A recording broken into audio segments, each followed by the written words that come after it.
What's cracking, guys? Bruce Mattson here, your host show of Metric Scout Fantasy Football. April ADP's out over at DynastyLeagueFootball.com. Go over there if you want to check it out. But Coleman ADP, there's a player that I'm finding that is a mega value. I've been keeping an eye on him all offseason. I wanted to do a video on him, but I've just been waiting for the right time, but been busy with other videos. But I saw where he's located at, and I was just thinking of the draft coming up, how that could impact his value. Then I looked at the trades that's been going on with him, and man, this guy's such a deal right now. Even if he flops, there's no risk. And he was a second-round pick last year, first-round rookie pick in a lot of drafts. Not all of them, but a lot of drafts. A lot of people had high hopes. He's going into his second season.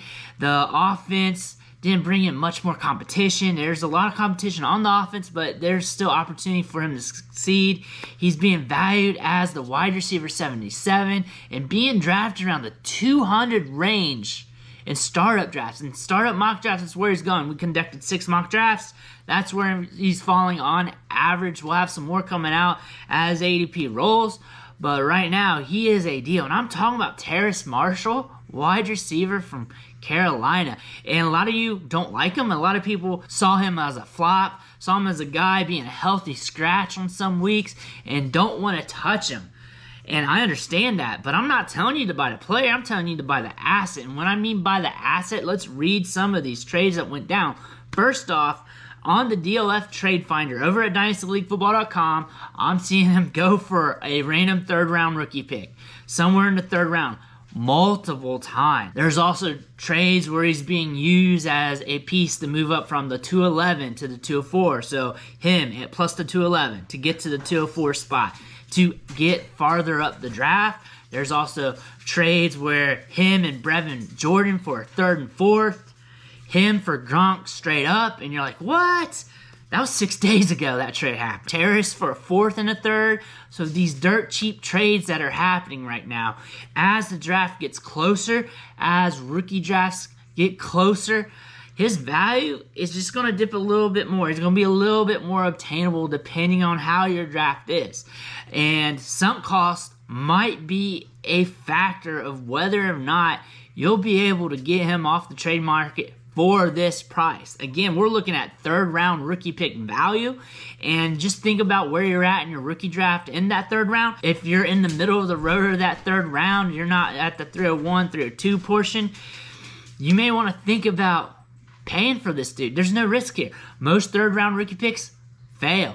We got a guy with draft capital here. He's got some specs in his game that could allow him to ascend. He may be a late bloomer. We don't know. There's just some things here that, when it comes to price, that it's almost a no-brainer. And you may not be able to get this trade to go off because the manager in your league paid a first-round rookie pick for him. He's not trading him for a third. It ain't happening. I'll just let him sit on my roster, and I'll sell him for a third next year. That may be what happens to you, but since we're seeing this happen a lot, I'm not talking about 1 or 2. I'm talking about 5, 6, 7 trades here, maybe 10. He might be in double digits, but there's a lot of trades here where he's going for just these cheap assets, around third-round rookie pick level, third and fourth, using him as a package-up piece to move up in your rounds. So there's a lot of things going on here. Last year, only caught 17 balls for 138 yards. Wasn't productive. A lot of people are sour on that. And the rookies being drafted in his range in startup drafts are like Wan'Dale Robinson, Jerome Ford, Tyler Algier. So the speculative running backs, the speculative wide receivers, the assets that are going around the third round. So that makes sense too. The vets going in his range is like Ryan Tannehill, Will Fuller, Trey Sermon, Mecole Hardman. So third-round caliber assets in 1 QB leagues. And the offense did not bring any big-name wide receivers to compete with them. So we just got to wait for the draft to see what happens there. And there's going to be a lot of ambiguity at quarterback, which could make this team an ambiguous situation. But I don't have to make much of a sell here. It's a guy that was highly coveted a year prior, and you're getting him essentially free off the market. Third round rookie pick, third or fourth round. And when it comes to more than that, I'm not really going to pay up for him. I'm not here to pay up. I'm here to find you guys values here. I'm here to find edges in the game for us to exploit. And let's say he doesn't pop off. And we paid the 310 for him, the 3.6. Guess what? The same thing was probably going to happen with those picks anyway. And Terrace Marshall, even though he had that 1-year flop, he still has indicators in his profile that tells us that there's a chance he could succeed. There's a chance, due to age, Robbie Anderson doesn't hit anymore. There's a chance they get a new quarterback. There's a chance he takes a step forward in his development. He did have a concussion last year. He did miss some time with a foot injury, and he is a rookie. This happens with rookies. The trend right now with rookies, though, the ones that faceplant in ADP tend to be the ones that fall from grace completely and not become assets for fantasy. On the flip side of that, when they fall so far they're free like this, and there's a chance they could rebound, and the assets around them in startup drafts are just marginal players who are giving you ho-hum production that's not going to help you win leagues anyways, why not take a shot of that speculative asset on the cheap that if he doesn't hit, if this shit coin doesn't work out, you have no loss in value. This is like buying Shiba coin at like 20 cents per coin or whatever. This is what we're doing here. And if it takes off, we're in the money. If it's not, we forget about it. We're not even going to remember what happened. We won't even remember the trade 2 years ago.